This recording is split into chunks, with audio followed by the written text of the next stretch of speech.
Hello guys, अगर आप भी जानना चाहते हो कि मैं यहाँ से यहाँ कैसा, तो ये वीडियो आपके लिए है। चैनल पे नए हो तो प्लीज़ चैनल को सब्सक्राइब करना, और इंस्टाग्राम पे हो तो मुझे ज़रूर फॉलो करना। और हाँ, चैनल बेल आइकन को दबाना मत भूलना, क्योंकि मैं जब भी नया वीडियो पोस्ट करूँ आप तक वो नोटिफिकेशन पहुँचना चाहिए। तो आज मैं इस वीडियो में बताने वाला हूँ कि ऐसी कौन सी 5 गलतियों के कारण बाइसेप ग्रो नहीं हो रहा है आपका। तो पहला गलती, कंपाउंड मूवमेंट्स में आप ध्यान नहीं देते। कंपाउंड मूवमेंट्स माने क्या? जहाँ पे एक से ज़्यादा मसल या फिर एक से ज़्यादा जॉइंट काम करते हैं, जैसे कि बेंच प्रेस में आपका चेस्ट के साथ आपका शोल्डर और ट्राइसेप भी इन्वॉल्व होता है। दूसरा एग्जांपल है पुलअप्स। आपके लेट्स के पुलअप्स करते वक्त आपके लेट्स के साथ आपका बाइसेप भी इन्वॉल्व हो जाता है। तो आपको हमेशा ये ध्यान में रखना है कि आप जिम आते ही आप वार्म अप करने के बाद आप कंपाउंड मूवमेंट्स में ज़्यादा ध्यान दो। एंड पे जाके एक्सरसाइजेस करो। एक्सरसाइज मतलब जैसे कि जैसे मैं अपना एग्जांपल दूँ, मैं पुश पुल लेग्स करता हूँ। तो पुश डे पे मेरा बेंच प्रेस या फिर जितना भी प्रेसिंग मूवमेंट्स हो गया, shoulder press, bench press, incline press, decline press, सब प्रेसेस खत्म करने के बाद मैं ट्राइसेप की मूवमेंट्स करता हूँ, सिर्फ 2। या ट्राइसेप पुश डाउन हो गए एंड ट्राइसेप एक्सटेंशन या फिर ट्राइसेप डिप्स, कुछ भी। वैसे भी आपको भी वैसे ही करना है, क्योंकि मेरा ट्राइसेप पुशिंग मूवमेंट्स करते करते ऑलरेडी इतना इन्वॉल्व और थक जाता है कि मुझे और कोई एक्सरसाइज करने की ज़रूरत ही नहीं पड़ती, क्योंकि वो ऑलरेडी इतना पंप हो जाता है। तो आपको भी वैसा ही करना है, क्योंकि आप देखते होंगे कि जितने भी पावर लिफ्टर्स है वो कभी अलग से आर्म्स ट्रेन नहीं करते। उनके आर्म्स वेल ग्रोन होते हैं, इसी कारण क्योंकि वो कंपाउंड में से ज़्यादा ध्यान देते हैं, उनका स्ट्रेंथ इतना ज़्यादा है। और आपको हमेशा ये ध्यान में रखना है, आपको जितना स्ट्रेंथ में फोकस करोगे आपका हाइपरट्रोफी भी उतना जल्दी इंक्रीज होगा। दूसरी पॉइंट पे आते हैं। दूसरा पॉइंट ये है कि लोग ट्राइसेप को ध्यान नहीं देते। सोचते हैं बाइसेप, मैं भी सोचा था कि मैं जिम जाता हूँ तो मेरे को बाइसेप बड़ा चाहिए। लोग ट्राइसेप को नेग्लेक्ट करते हैं, जिसके कारण उनका ट्राइसेप छोटा रह जाता है और जिसके कारण उनका बाइसेप बड़ा नहीं दिखता है। अब तो आपको हमेशा ये ध्यान में रखना कि ट्राइसेप भी आप इक्वली इंपॉर्टेंस दो जितने आप बाइसेप को देते हो। अगर आप दोनों को इक्वल इंपॉर्टेंस दोगे तो ही जाके आपका बाइसेप बड़ा दिखेगा। तीसरा पॉइंट ये है कि आप कितने फ्रीक्वेंटली उसको ट्रेन करते हो। जैसे कि मैं जिम में बहुत लोगों को देखता हूँ, आर्म्स के लिए एक अलग डे रखते हैं। मैं बताओ, आप आर्म्स के लिए एक अलग डे मत रखो, क्योंकि आप जब बेंच प्रेस लगा, जैसे पुश पुल हो गया, पुश डे पे आप बेंच प्रेस लगा रहे हो, आप शोल्डर प्रेसेस लगा रहे हो, आप incline press and decline press, जितने भी प्रेसेस मूवमेंट है वहाँ पे ऑलरेडी आपका ट्राइसेप इतना इन्वॉल्व हो रहा है, आपका ट्राइसेप ऑलरेडी थक रहा है वहाँ पे। तो उसको भी एक रिकवरी होने का टाइम चाहिए, क्योंकि उसमें भी उसका मसल टियर हो रहा है।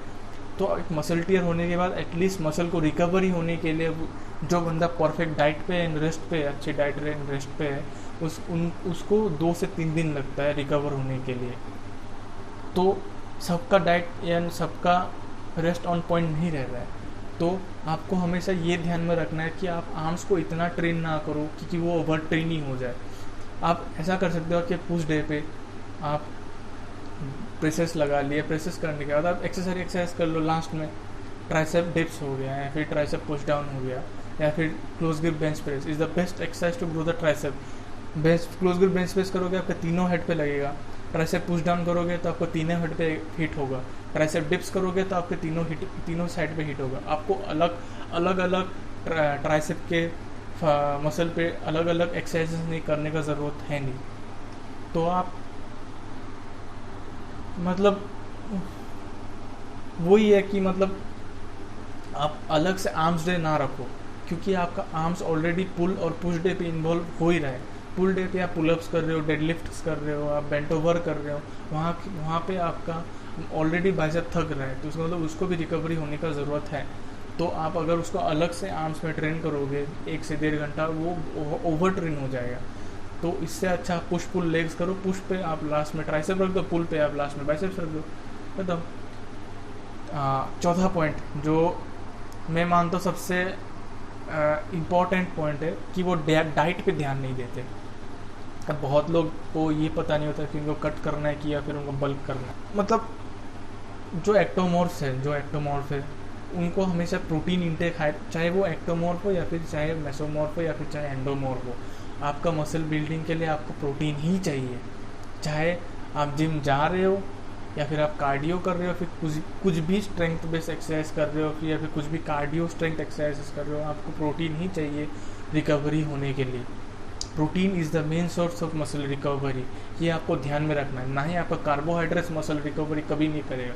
फैट्स आपका हेल्प करता है प्रोटीन सिंथेसिस में, तो इसलिए आपको फैट्स हाई रखना है। आप फैट्स का नाम तो ऐसे ही बदनाम है जिम में कि आपको फैट्स नहीं खाना चाहिए, आपको गुड फैट्स खाना चाहिए, वो ऐसा आपको नहीं करना है। आपको बटर, घी, जो भी जितने भी फैट्स मिले सब खाओ, क्योंकि आपका फैट्स ही आपका प्रोटीन सिंथेसिस में हेल्प करेगा। तो आपका डाइट टू दी पॉइंट होना पड़ेगा, तभी जाके आपका मसल ग्रोथ हो। Last point but not the least मैं बता रहा हूँ कि आप वर्कलोड इंक्रीज करें। वर्कलोड अब माने क्या, वर्कलोड 4 फैक्टर्स पे डिपेंड करता है: poundage, reps, range of motion and speed. अब अगर आप किसी, जैसे कि अब मैं बाइसेप कर्ल कर रहा हूँ, मेरा पहला सेट 10 किलो से 10 रेप था। अगर मेरे को वर्कलोड इंक्रीज करना है तो मुझे सेकंड सेट में उसके 12 किलो लगा के मैं उसका 10 सेट कर सकता हूँ, सेम रेंज ऑफ मोशन रख के, सेम स्पीड में।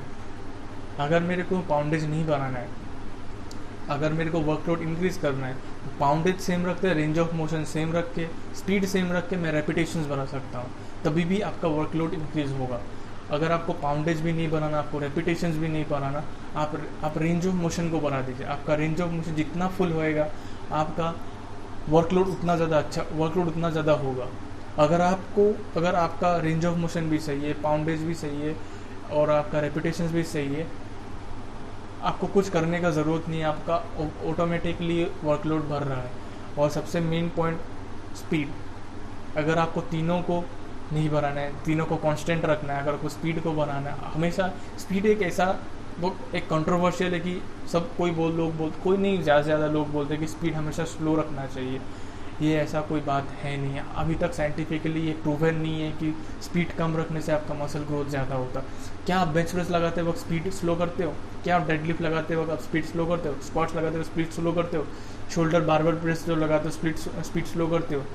जो पुश प्रेस होता है उसमें आप क्या स्पीड स्लो करते हो? जो क्लीन एंड जर्क्स होता है उसमें आप क्या स्पीड स्लो करते हो? नहीं ना। तो ऑब्वियस से बात है, आप जितना कंट्रोल्ड वे में स्पीड में करोगे उतना ज़्यादा आपका muscle units, motor units involve होगा। आपका जितना ज़्यादा मसल यूनिट्स इन्वॉल्व होगा उतना ज़्यादा आपका ताकत यूज़ होगा और उतना ज़्यादा आपका स्ट्रेंथ बढ़ेगा। अब एक एग्जांपल मैं दे रहा हूँ, जैसे मैं फुटबॉल का एग्जांपल दे रहा हूँ। अभी रोनाल्डो को फुटबॉल को किक करना है गोल पे, अगर वो अपने क्वाड्स को फील करके वो स्लोली वो सोच रहा है हाँ मेरे क्वाड्स फील हो रहा है, अगर मैं वो सोच के अगर वो किक करेगा तो वो कभी वो किक करने से पहले वो डिफेंडर उसको टैकल करके बॉल लेके चला जाएगा। उसके दिमाग में वो आता है कि मुझे अभी किक करना है, वो अपने बॉडी के सारे फोर्स लगा देता है क्वाड्स पे जितना दम है वो सब लगा के उसको किक करता है, तभी जाके वो बॉल गोल में जाता है। तो मेरा एग्जांपल देने का यही है कि अगर आपको चेस्ट ग्रो करना है, आपको बेंच प्रेस लगाना है, तो आपको पुश करना है ऊपर पे, ये कि नहीं आप जस्ट स्लोली उसको पुश करो। स्लोली पुश करने से ऐसा कोई भी साइंटिफिक रीज़न नहीं, या फिर कोई भी साइंटिफिकली प्रूवन ऐसा कुछ नहीं है। गूगल पे हर चीज़ सही नहीं होता है, गूगल पे आप जितने भी सर्च करोगे आपको हर चीज़ सही नहीं मिलेगा। जब तक आप उसके ऊपर रिसर्च नहीं करते वो चीज़ गलत है। तो आप ये नहीं बोल सकते आप स्लोली करो कि आप फास्ट करो। फास्ट मतलब ऐसा भी नहीं, आपका रेंज ऑफ मोशन भी पूरा होना पड़ेगा, आपका कंट्रोल होना पड़ेगा वेट। ऐसा नहीं कि आप जैसे तैसे कर रहे हो, नहीं, आपका range of motion to the point होना पड़ेगा, वेट कंट्रोल्ड होना पड़ेगा, तभी जाके आप उसको स्पीड बढ़ाओ, तभी जाके आपका मसल वर्कलोड इंक्रीज होगा। तो आज का वीडियो में बस यही गलतियाँ बताना चाहता हूँ जो मैंने करी है, मैं नहीं चाहता आप भी करो। तो वीडियो को ख़त्म करते जाने से पहले ज़रूर चैनल को सब्सक्राइब करना और भूलना मत। और मैं जल्दी एक आर्म वर्कआउट दिखाऊंगा, आर्म्स नहीं, मैं हमें एक पुश पुल लेग्स वर्कआउट दिखाऊंगा आपको कि कैसे पुश पुल लेग्स किया जाता है और कैसे आप खुद एक वेल रूटीन बना सकते हो। तो देखने के लिए थैंक यू, बाय बाय।